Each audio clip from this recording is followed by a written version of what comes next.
السلام علیکم ملګرو زم زیشان او تاسو ګورئ ملک ویډیو ملګرو نن به موږ په دې ویډیو کې د ایکسل یو فایل پی ان جی فارم ته څنګه کنورټ کوو دا به موږ تاسو ته ښیو چې ایکسل فایل به پی ان جی فارم ته څنګه کنورټ کړئ او هغه هم د بغیر سافټویر نه د هغې لپاره زه زما ایم ایس ایکسل فایل چې کوم دی هغه کولاوم دا ما سره ایکسل کې چې کوم دی ډیټا ده زه غواړم چې د دې نه زه تصویر جوړ کړم تصویر فارم ته یې کنورټ کړم یعنې پی ان جي فارم ته دا به زه څنګه کنورټ کوم د هغې لپاره به تاسو چې کومه ډیټا کنورټ کول غواړئ هغه تاسو ټوله سلیکټ کړئ او کنټرول سی به ووهئ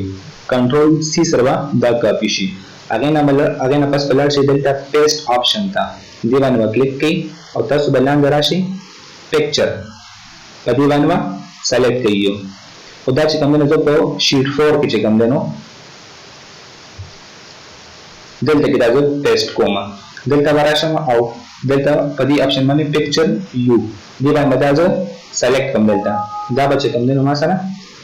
یو تصویر فارم ته دا ډیټا ما سره چې کوم تصویر فارم ته کنورټ شو د دې نه پس په دې باندې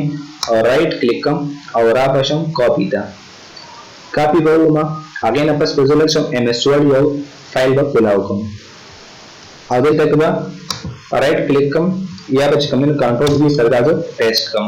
دا ما سره چې کوم دی نو تصویر فارم کې دا ډیټا چې کوم دی نو کنورټ شو اوس هغې نه پس په زه په دې باندې رائټ کلیک کوم او لاړ به شم سیو ایز پکچر په دې به زه کلیک کوم ما سره به یو وینډو اوپن شي دی به ماته وایي چې فایل نیم ورکړه چې دا فایل ته په څه نوم باندې سیو کول غواړې زه به نوم ورکړم چې پکچر 1 او سیو اسټایپ کې چې کوم دی نو دا پورټیبل نیټورک ګرافیک دا فارم چې کوم دی نو سلیکټ کړئ او د هغې نه پس به تاسو لوکیشن وښایئ چې کوم ځای کې دا سیو کړم زه به یې په ډیسکټاپ باندې سیو کړم او سیو به کوم دا به ما سره سیو شي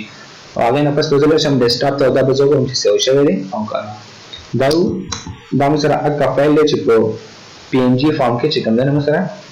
سیو شوی دی دا تاسو وګورئ دا ایکسل ډیټا ده دا ما پی ان جي فارم کې سیو کړل ده ان تاسو هم چې کله هم یو ایکسل فایل چې کوم دی هغه پی ان جي فارم کې سیو کوئ دا طریقه کوئ ملګرو امید لرم چې دا طریقه به ستاسو خوښه شوي وي او که دا ویډیو ستاسو خوښ شوي دا طریقه هم خوښه شوي نو پلیز زما چینل چې کوم دی هغه سبسکرایب کړئ او ویډیو چې کوم دی لایک کړئ او کمنټس پې هم وکړئ